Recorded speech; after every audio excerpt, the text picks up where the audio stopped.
João 17, nessa oração intercessória, ele ora por si mesmo, né? Ele ora pelos seus e ele ora por nós também, né?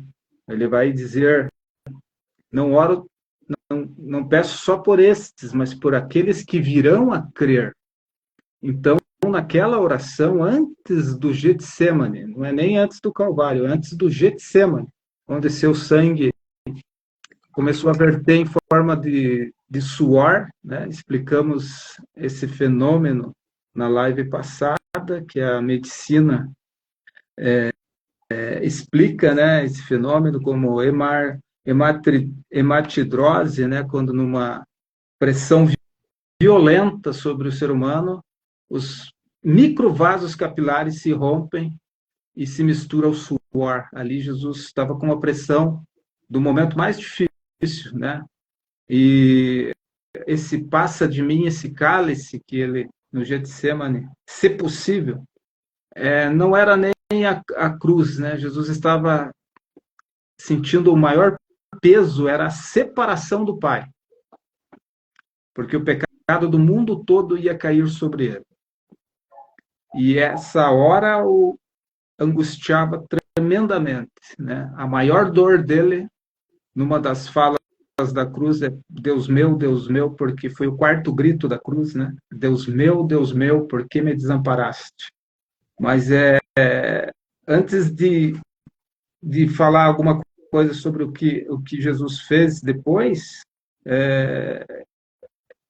percebe-se a agonia já no Getsemane, né?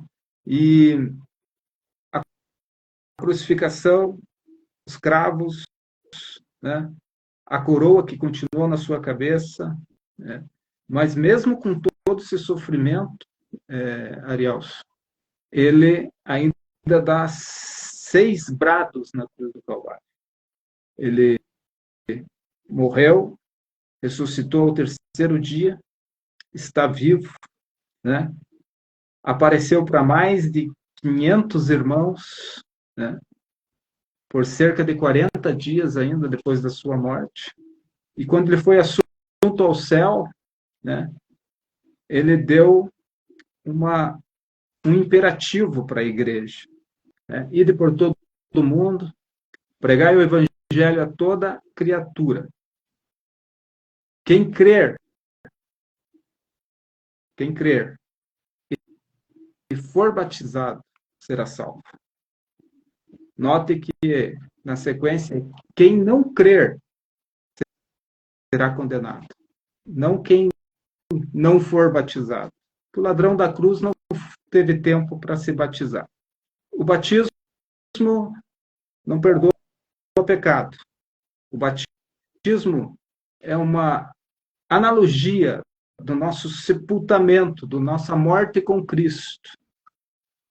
Quando nós somos submergidos nas águas batismais, nós estamos dando um testemunho público que morremos para o mundo. E quando o pastor nos levanta das águas batismais, nós estamos dando um testemunho público que nascemos de novo para uma nova vida. Uma simbologia, né, pastor? Uma simbologia, uma analogia, uma simbologia do batismo é um sinal, né, que representa o nosso sepultamento com Cristo e ressurreição, né? Então, não tem a qualidade de salvação. É claro que o ladrão da cruz não teve esse tempo e Jesus disse, hoje estarás comigo no paraíso, né? E a cena gloriosa da ascensão de Jesus e os discípulos testemunhando esse fato, né, quando ele sobe ao céu, e ele dá essa ordem, ir por todo mundo, pregar o evangelho a toda criatura, quem crer e for batizado será salvo, quem não crer será condenado. Estes sinais seguirão os que creem, né? Ele deixou sinais, né? Em meu nome, né? Expulsarão demônios, falarão novas línguas, imporão as mãos sobre os enfermos e os curarão, né? E este evangelho, né, será pregado em todo o mundo. Então virá ao fim, mas já aqui cabe uma observação. Quando este evangelho, Jesus está dizendo, será pregado, ele já está falando não do evangelho da graça, porque nós cremos que a igreja vai ser arrebatada antes da tribulação e grande tribulação. E a igreja não vai conseguir alcançar o mundo todo. Você pode dizer, mas pastor, a tecnologia, assim, nesse aspecto,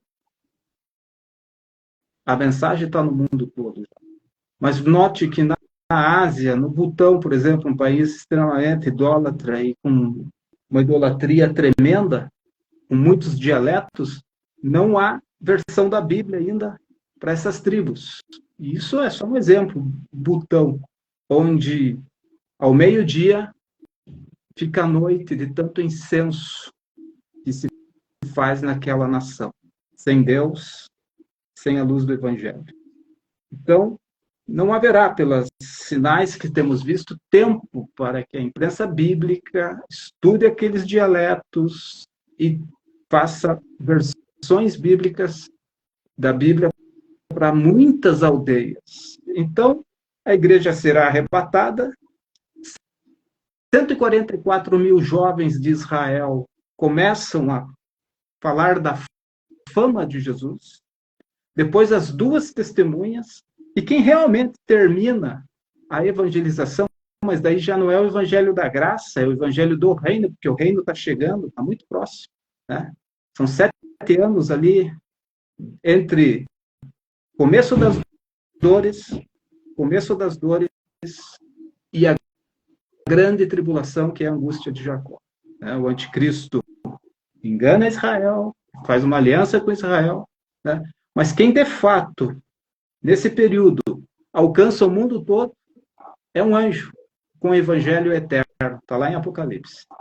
E ele fala do evangelho do reino que está chegando. E ele clama, não coloquem o sinal da besta, porque quem colocar o sinal da besta estará condenado. Então, vemos esta realidade, né? Quando Jesus diz pregai o evangelho a toda criatura, é o evangelho da graça. Mas quem alcança o mundo todo não será a igreja.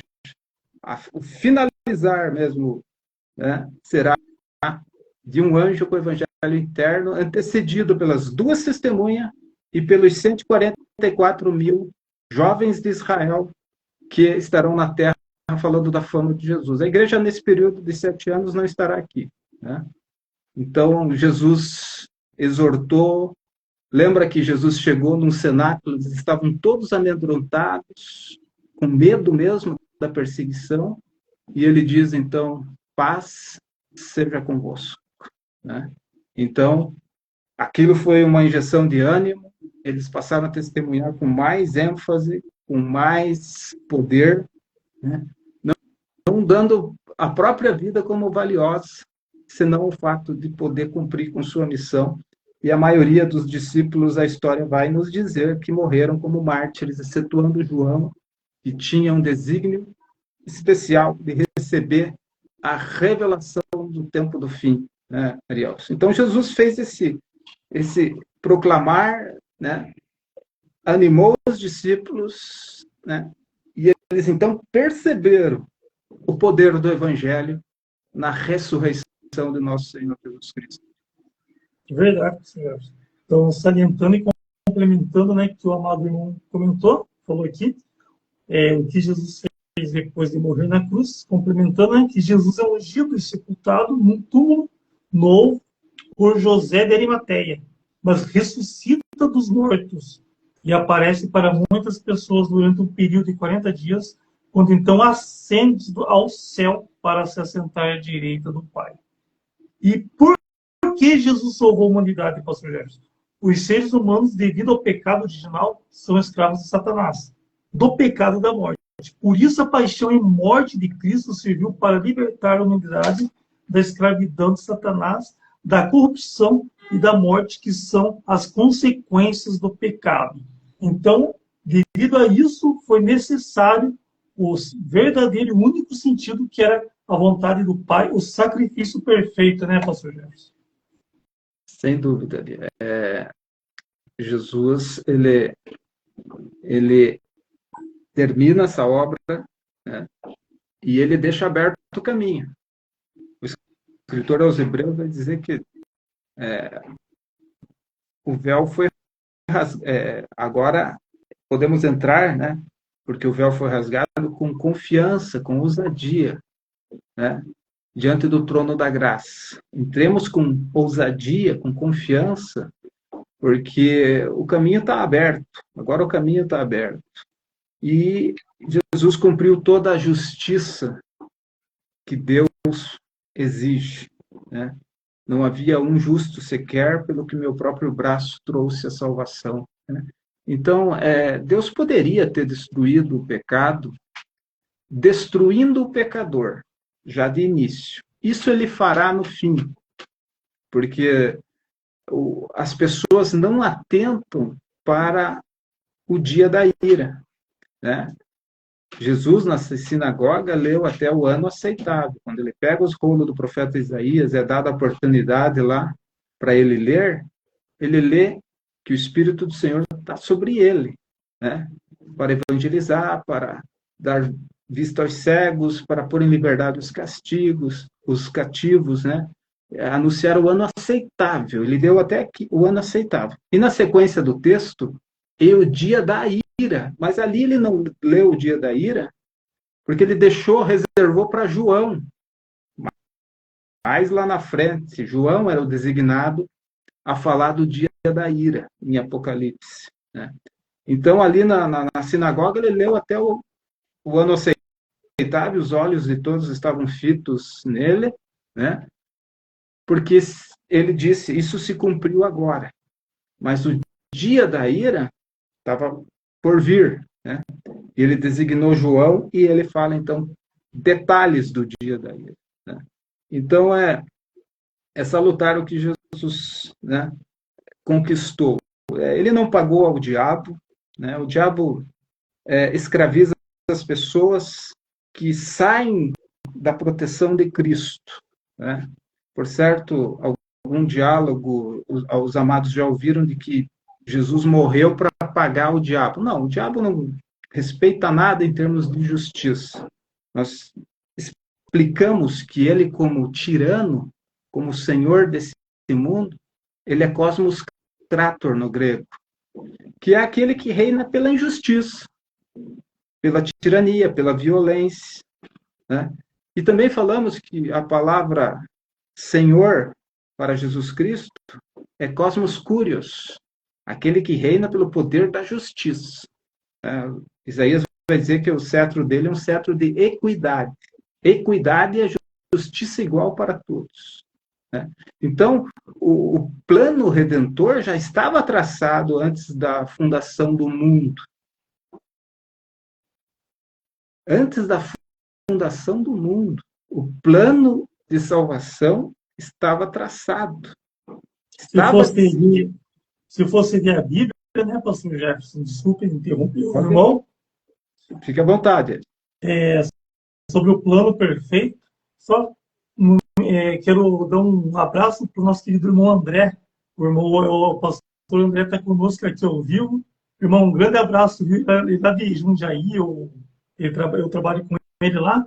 Um grande abraço, viu, pastor? Ele é um amado irmão em Cristo e vai estar conosco um dia na glória também, com a graça de Deus. Então, seja bem-vindo. Prazer.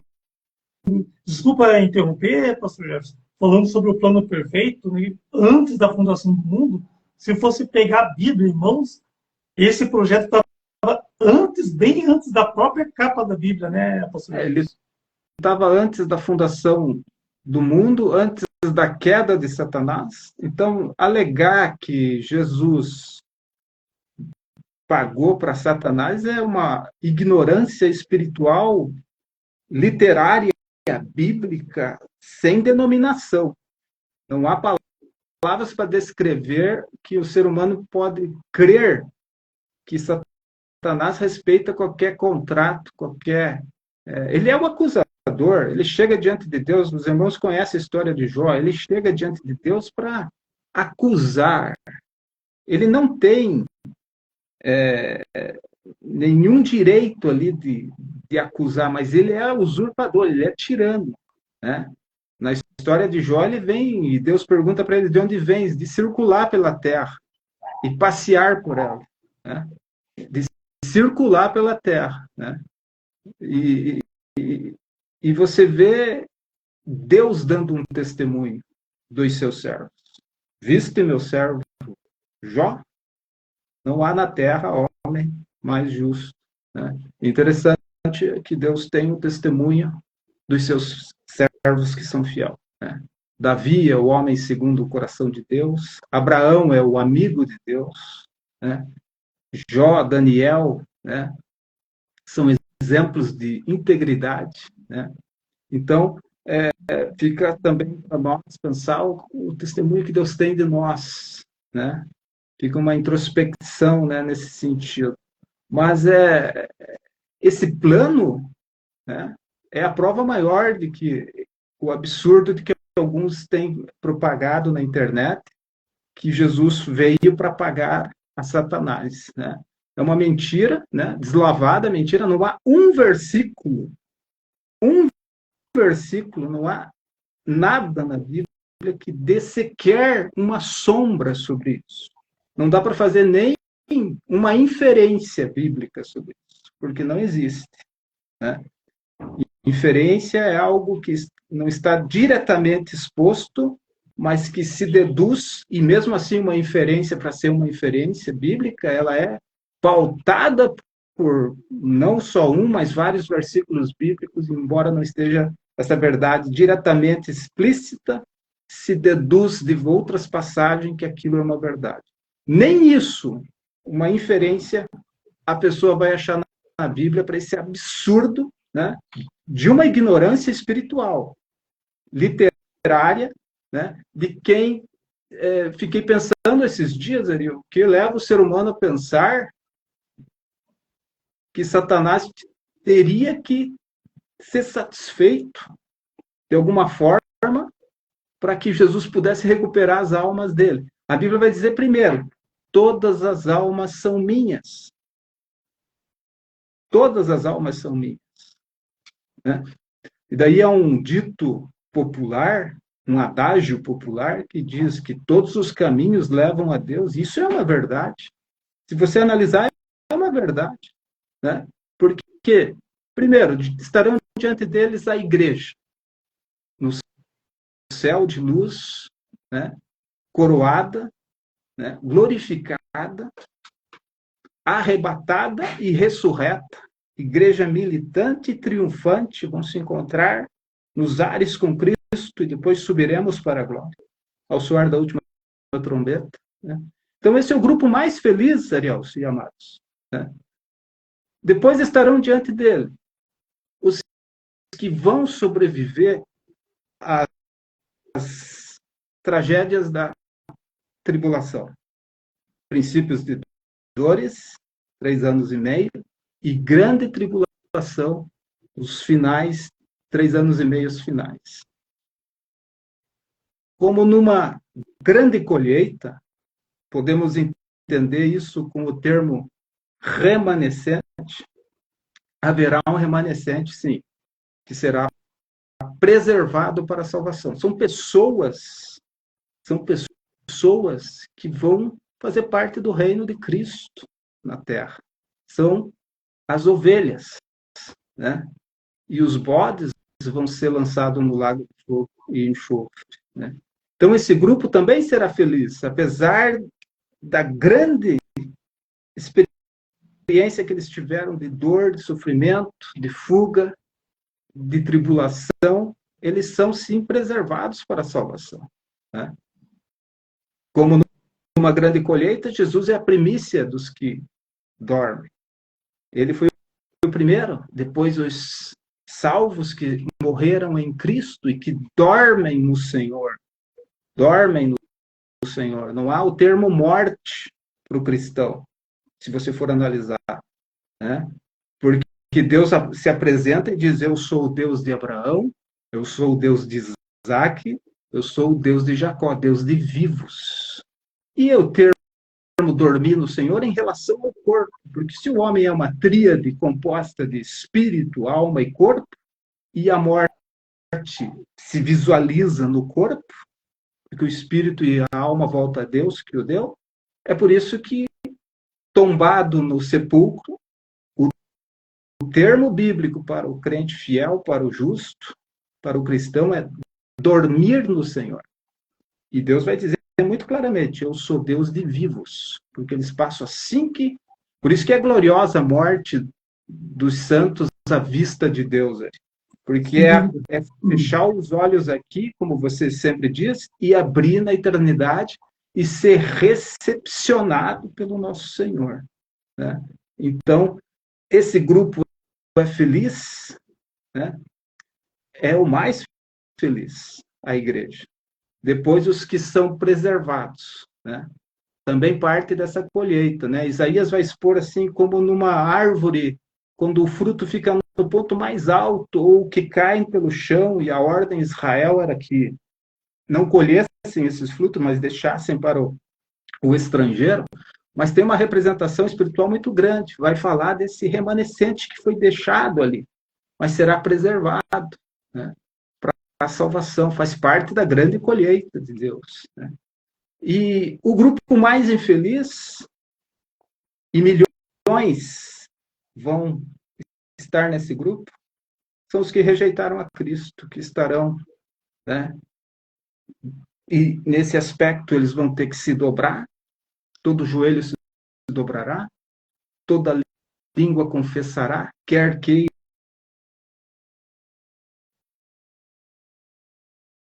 a vergonha de si mesmo é quando o homem encontrará com os seus pecados. E é contra ele a sentença. Livros e livros serão abertos naquele dia. Livro da consciência. Esse tribunal que o ser humano tem. Será lembrado todos os atos. Porque mesmo os que viveram antes da lei, e que mataram, roubaram, adulteraram, né, transgrediram, em cada momento que eles faziam isso, a sua consciência os reprovava, mas eles passavam por cima de suas próprias consciências. Mas as suas consciências os reprovavam. Cada assassino hoje que há no mundo, quando ele mata, quando ele rouba, a sua consciência o reprova. Mas ele passa por cima, mas aquilo está registrado na sua consciência. De lá jamais será tirada. E será usada por Deus, essa gravação do subconsciente, que Deus lê a nossa mente, né?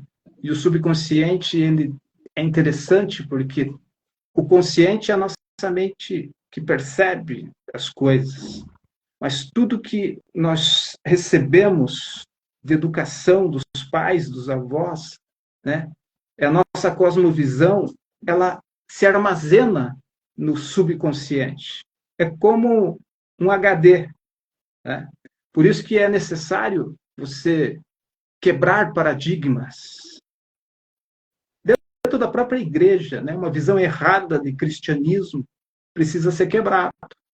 Uma visão errada de Deus precisa ser quebrada, esse estigma, porque essa gravação continua, e a pessoa vai viver assim o resto da sua vida, indo para uma destruição. Então, precisamos quebrar paradigmas de erros, de coisas que nos travam, que impedem nosso crescimento. E Jesus falou sobre isso. Conhecereis a verdade, e a verdade vos libertará. Então, uma cosmovisão errada vai fazer com que a pessoa vá até o fim da sua vida se ela não conhecer a verdade do Evangelho. Então, esses grupos de pessoas, falávamos sobre caminho, todos os caminhos levam a Deus. Esses grupos de pessoas que estarão diante de Deus, que não aceitaram no tempo aceitável, né, que foram alvos do dia da ira, e estão agora diante de um trono branco, sendo julgadas, o livro da consciência é aberto. Esse é o primeiro livro, né? O segundo livro, a palavra de Deus também será aberta. Então, veja que Você vai ser, a palavra é como um espelho, né, Arielson? A palavra é como um espelho. Quando eu passo a ler a Bíblia, ou eu me vejo dentro ou fora. Não tem meio termo. Por isso que há muitos ateus, que sempre amaram o seu modus vivendi em pecado, mas como gostam de ler e são pessoas cultas, a grande maioria deles, né, secularmente falando, mas ignorantes espirituais, né, eles não gostaram do que leram na palavra de Deus. Se viram condenados. Então, fizeram a coisa mais absurda possível. O pecador, quando ele não quer largar o pecado, né, os pederastas estão batendo no peito, dizendo que Deus está fazendo uma coisa nova. Estão se enganando. Estão se enganando. Vão perecer. O juízo vem. Sodoma e Gomorra está aí na história para comprovar. O juízo vem e é fogo. Passará o céu e a terra. A palavra de Deus não vai passar. Né? Então, nós vemos que esse segundo livro é a palavra de Deus. O que você fez com a palavra de Deus? E há duas coisas que Deus mais honra, que estão explícitas na palavra de Deus: o seu nome e a sua palavra. Você quer chamar a atenção de Deus no seu devocional, na sua oração? Cite o que Deus é e cite o que Deus faz. Claro que para isso tem que ter um prévio conhecimento de Deus. Né? Mas o pouco que você lê da Bíblia, você vai saber que só Ele faz maravilhas. Você vai saber que Ele é o Alfa e o Ômega. Você vai saber que Ele é o Senhor, né? Que Ele é El Shaddai, Deus Todo-Poderoso. Que Ele livrou seu povo do faraó. Né? O faraó pereceu, Miriam cantou, Davi cantou e dançou no Espírito. Né? O livro dos Salmos tem essas duas características em forma de canção, o que Deus é e o que Deus faz. Né? Mas um terceiro e último livro que será aberto diante dos ímpios, que são a pior classe, mais infeliz dentro de todos os caminhos que levam a Deus, é o livro da vida e do Cordeiro, como uma sentença final. Deus é tão justo que ele ainda abre, não precisaria abrir. Pelos dois livros, a condenação já era certa, mas ele ainda abre o livro da vida e do Cordeiro, e o anjo vê e confirma para Jesus Cristo: este nome não está aqui. Ele é fechado, maldito para o fogo eterno. Satanás e seus anjos. Então, Arielson, o tempo que temos sobre modo oportuno para abraçar a Deus e a salvação se chama hoje. Não podemos presumir do amanhã porque ele não pertence. E o passado já passou. Então, meu amigo, minha amiga, se você pensa na eternidade, leia a Bíblia, busque a Deus, procure vida com Deus, porque o tempo ainda é ano aceitável. Sem dúvida, pastor. Então, continuidade, né, no assunto, baseado nisso, o amado irmão acabou de falar, qual a missão que Jesus deixou para nós? A missão que o Pai atribuiu a Jesus é a missão de salvar, a missão de tirar a humanidade do reino das trevas e introduzi-la no reino da luz.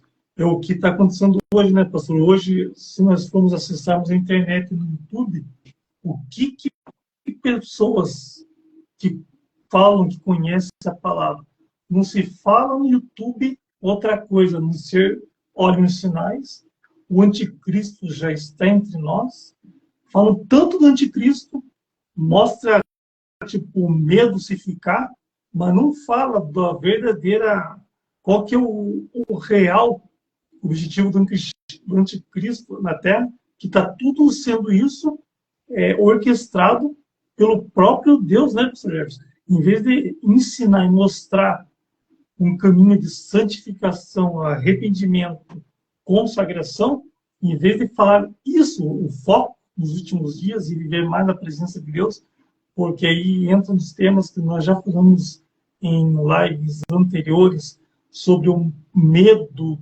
da pessoa ser uma pessoa religiosa, não é uma pessoa realmente convertida, porque tem muitos tempos, nos tempos de hoje, e uma pregação fraca, uma pregação que não é verdade, fala que Deus é muito amor, sim, ele é amor, mas ele é fogo consumidor, ele é o leão de Judá, ele é um Deus justo, e a vinda dele não será como ele veio para salvar, ele virá como juiz.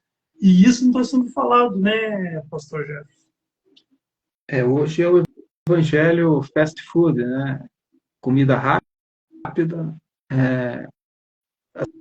As pessoas estão se cercando muito ali de mestres segundo as suas cobiças, né? E estão deixando muitos coaches por aí com uma mensagem moderna de autoajuda, né? Tirando deixando de fora a palavra da cruz, né? A palavra do evangelho puro, a sã doutrina, que Paulo sempre avisou, né? Temo que depois da minha partida, lobos devoradores cerceiem o rebanho de Deus, e tem acontecido isso. Pessoas que querem ser referências na nação entram em polêmicas que não agradam a Deus, né?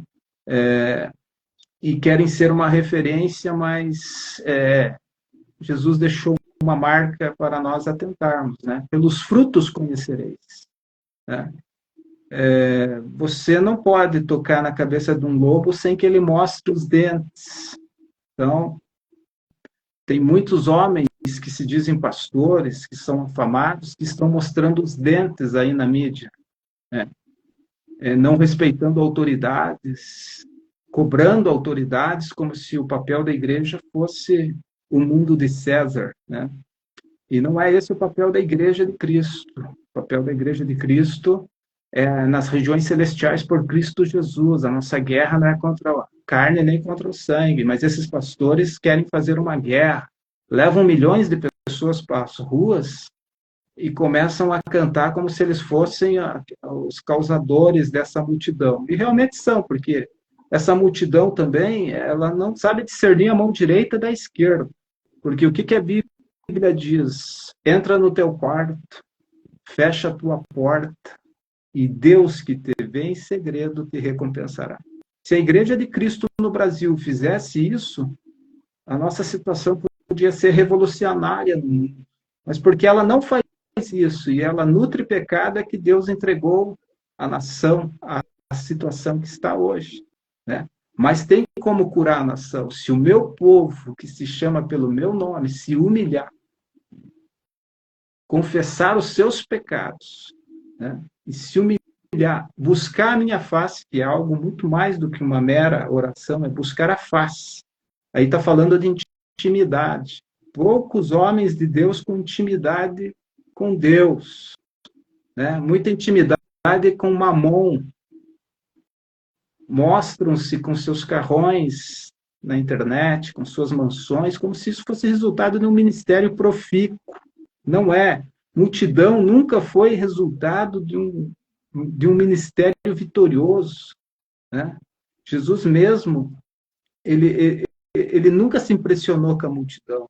Ele nunca se impressionou com o templo, né? Ele bateu de frente, ele disse assim, na cara deles mesmo: vocês me seguem porque comeram pão, né? E quando os discípulos quiseram impressionar o mestre, saindo do templo, a última vez que ele sai do templo: mestre, veja essas colunas, veja. Ele que havia estado no templo, observado a hipocrisia, observado os vendilhões, os comerciantes, né? Os cambistas, né? Os vendedores de animais que levavam a ovelha, né? Que levavam a novilha, que levavam todos os animais para o sacrifício, e o pecador agora poderia comprar dentro do templo, sem passar pelas ruas de Jerusalém, levando o novilho, levando o cabrito ou a ovelha para o sacrifício, porque fazendo isso ele estava dizendo: eu sou pecador, né? E numa ilustração do saudoso pastor Luiz Antônio, né? Ele dizia assim: se a ovelha, se o cabrito, se o novilho pudesse falar, ele ia dizer: por que eu que tenho que morrer? Foi você que pecou. né? E o judeu dizia, vamos porque a lei diz que é assim. Né? Não havia mais isso. Tudo era dentro do templo. E hoje é assim, Ari, né? Tudo muito fácil, muito tecnológico, mas pecado escondido, né? Homens adúlteros, né? Cuidando do rebanho de Deus, né? Com o mundo, amando o mundo dentro da igreja. Né? Então, realmente eles vão ser pegos de surpresa no arrebatamento da igreja. 50% na matemática bíblica vai ficar. E conhecimento será determinante. Conhecimento para poder ser um mártir, vai ser uma bem-aventurança poder ser um mártir nesse período de 7 anos. Né? Porque muitos, Arielson, não vão ter nem essa chance, vão abraçar o anticristo. Você conjecture comigo. A estátua vai falar em plena praça pública. A estátua do anticristo vai efetuar curas. Esse povo que não lê a Bíblia vai se ajoelhar que nem patinho. Que nem patinho, vai. Né? Porque você vê hoje que eles dizem amém para quanta besteira que esses homens da teologia da prosperidade proclamam. Né? Quantos enlatados homiléticos esses camaradas trazem para essas igrejas e eles dizem amém? Porque eles cogitaram isso também. Porque eles têm êxito, né? Porque um homem corrupto tem êxito, porque por trás tem um povo com cobiça, com a mesma cobiça. E por isso que eles galgam esse êxito financeiro, riquezas, em detrimento, porque a mensagem do evangelho já não interessa, já não atrai para eles, né? Pregar sobre Jó, então, nem pensar. Então, o juízo vem, né? Assim como aconteceu 11 de setembro, mais um dia na história e veio aquela tragédia, né, que surpreendeu o mundo, assim também nessa surpresa será também o arrebatamento da igreja, com muita tragédia na Terra. Sem dúvida, pastor Gerson, sem dúvida. E o que vai acontecer com a terra quando Jesus voltar? Purificará a terra quando Jesus voltar, virá em poder e grande glória. Nessa ocasião, os iníquos serão destruídos. Todas as coisas corruptas serão queimadas. E a terra será purificada pelo fogo. Até isso acontecer, meu querido amigo, meu irmão, querido ouvinte, né, que estão ao vivo, muita coisa vai acontecer antes de tudo isso. Mas chegará o dia disso, né, pastor Jefferson? Que Sim. O nosso Senhor Jesus Cristo virá para fazer o que é justo perante a humanidade, né, pastor Jefferson? Sem dúvida. A Terra, as pessoas falam, né, a gente desde pequeno se ouve falar o fim do mundo, né? E mais recente, na virada do século, ano 2000, né, os profetas de plantão, né, profetizaram, né, e falharam, né, para variar. Mas o mundo não será destruído, esta terra será transformada, né, Deus? Ela será transformada. Né, e Jesus, ao pisar nela, ela já começa numa verdadeira simbiose, né, uma revolução geográfica, os montes cairão, os outeiros descerão, os vales serão aterrados, né? E esta terra será purificada, né? Precisa ser purificada, por isso demora um pouco mais de 3 anos e meio finais. Você vai viver ali alguns dias a mais para a purificação da terra, porque ela está fétida de sangue. No vale daquela batalha contra os inimigos do povo de Deus, o sangue vai até a boca do cavalo. E é preciso que, assim que Jesus toca no Monte das Oliveiras, seus pés tocam, ele racha no meio e uma água jorra da terra para purificar. O mar morto passa a ter vida plena, né? E é o símbolo de que não há mais lembrança do pecado, porque você vai ver o mar morto hoje, tem ainda um fétido cheiro de enxofre, que lembra uma prévia do juízo de Deus com fogo. Sodoma e Gomorra faziam parte do Vale de Sidim, cheio homens e mulheres pederastas que desejaram os próprios anjos de Deus. E Deus veio para destruir. E um historiador antigo, falando sobre Sodoma e Gomorra, ele disse claramente,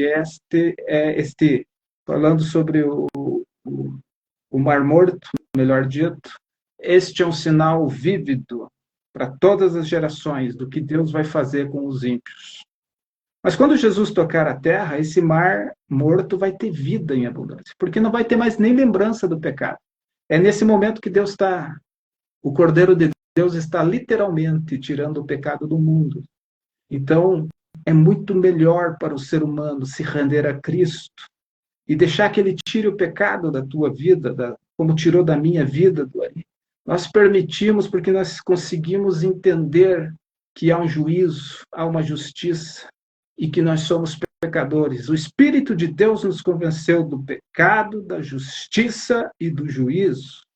E nós, pela graça de Deus, se não fora a graça de Deus no nosso entendimento para que pudéssemos dar ouvidos a esta mensagem de salvação e sermos transformados pela palavra, incorruptível semente, que é a palavra de Deus. Né? Então, nós nascemos de novo, temos vida com Deus. Né? E graças a Deus por isso.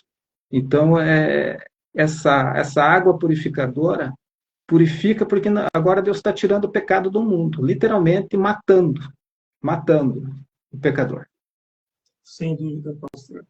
Nesse momento que nós estamos fazendo a live, pastor Jefferson, estamos falando de arrependimento, estamos falando da volta de Cristo, mas nesse momento, quantas pessoas já abraçaram a Trindade já, pastor? Eu acho que nunca se preocuparam com o dia que ia chegar, mal sabe que ao fechar os olhos aqui continua a vida, mas totalmente diferente, mas com certeza, né, pastor, quantas pessoas já chegaram na eternidade nesse momento dessa live que nós estamos falando, né, pastor Jefferson? Sem dúvida, Ari. Jesus tem voltado todo dia, né, para muitas pessoas. Para os felizes será gloriosa é a morte dos seus santos, mas terrível coisa é morrer sem Cristo. Terrível coisa é morrer sem Cristo. Um dos ateus mais convictos, Voltaire, francês, né, ele, no seu leito de morte, segundo nos conta a história, o seu servo testemunhou dizendo: nunca mais eu quero ver um ímpio, um ateu morrer. Porque, segundo a história, ele morria entre gritos, não a Deus, não a Deus, convulsionando muitas vezes em febre, em alucinações, não a Deus. E logo em seguida ele dizia: mas se porventura houver um Deus, eu sou o mais infeliz dos homens. Um dia encontrarás com os teus pecados. Esta frase célebre é uma realidade quando se desce à sepultura sem Cristo. Infelizmente, pastor. E para chegar à última questão, né, pastor? Aqui, por enquanto, que a live desse tema não terminou, meus queridos amigos. Quem pegou hoje, nós já fizemos nas lives anteriores sobre o tema o sacrifício perfeito. Fizemos as lives anteriores, não deu, é muito longo esse tema, não tinha como fazer tudo num dia só. Fizemos hoje e eu creio que se der certo, terminaremos na sexta. Então, quem não viu, pegou pela metade, a gente pede que veja as lives anteriores. Eu quero agradecer nossos queridos amigos que entraram ao vivo, quero agradecer ao Walter, um grande abraço, meu querido Elisângela também, um grande abraço, saudade de vocês aí. Deus abençoe, que essa palavra venha abençoar o coração de vocês aí. Sejam bem-vindos. Se tiverem alguma dúvida, podem participar, perguntem, que com certeza, quando a gente der certo, o pastor Jefferson irá responder com todo carinho. E por que Jesus morreu por mim? Se a gente analisar e começar a pensar qual que é o propósito, por que lá antes de tudo ele pensou em nós, pensou em mim? Por que Jesus morreu por mim? A morte de Jesus foi um gesto de amor e misericórdia. E por mais que o homem tente, olha só, por mais que o homem tente, não vai conseguir entender a dimensão desse amor. Não existe amor maior do que este, do que dar a própria vida para os seus amigos, né, pastor Jefferson? Sem dúvida. Ele desceu para que possamos subir, né, Ariel? Ele morreu para que nós não venhamos a morrer a morte eterna, né? Então, ele, quando orou na sua oração intercessória, ele expressou um desejo muito forte que ele tem. E qual é esse desejo? Ele expressou isso ao Pai: não os peço que os tire do mundo, mas que os livre do mal. E, Pai, permita que onde eu estiver, eles estejam comigo. Há um grande desejo no coração do nosso Deus de ter o seu povo com ele. E este dia está chegando, onde nós estaremos para sempre com o Senhor. Amém, pastor. Amém. Meu querido irmão, foi uma enorme satisfação, uma bênção. Pena que o horário voou novamente, pastor Jefferson. A gente chega na semana, pensa, nossa, vai chegar. E quando chega, é uma satisfação, mas também uma tristeza, porque sabe que vai passar muito rápido. Mas, pastor, muito obrigado pelo seu tempo, pelo privilégio de estar conversando com as coisas celestiais, que as coisas irão acontecer. O nosso desejo é que Deus abençoe essa mensagem que foi falada aqui nos corações das pessoas que vão viver no YouTube. E lembrando que essa mensagem, esse bate-papo, essa live, né, pastor Jefferson? Daqui a pouco vai estar entrando já no Instagram e também vai estar entrando no YouTube, né, pastor Jefferson? Sem dúvida, vai estar disponível daqui a pouco na íntegra, assim como já estão lá os 2 outros capítulos, né? E é como você fala, as coisas de Deus, elas são tão sublimes que não percebemos, o tempo parece que voa, né? Mas foi uma satisfação enorme, mais uma vez, e convidamos a todos os nossos amados, né? Na próxima semana, querendo Deus, nós finalizamos esse tema, né? E convidamos a todos para estarem conosco desde já, né? Com certeza.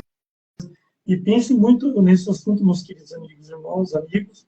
Estamos falando do que vai acontecer, mas nós não sabemos quando. Pode ser essa noite, a gente não sabe. Então, nosso desejo é que essa mensagem venha falar ao seu coração, que você venha questionar.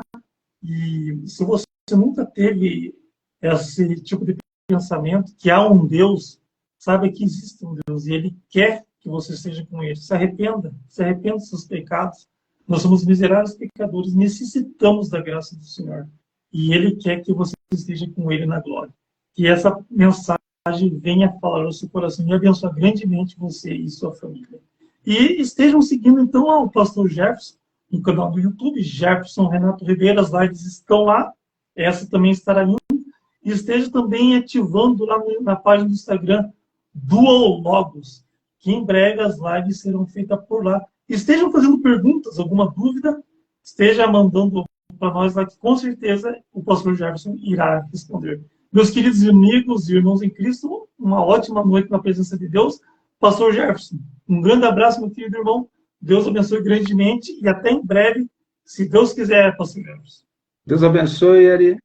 Lembrando sempre, tenha uma vida com Deus. Lembre-se, o ladrão da cruz, bastou a ele a frase: lembra de mim quando entrares no teu reino.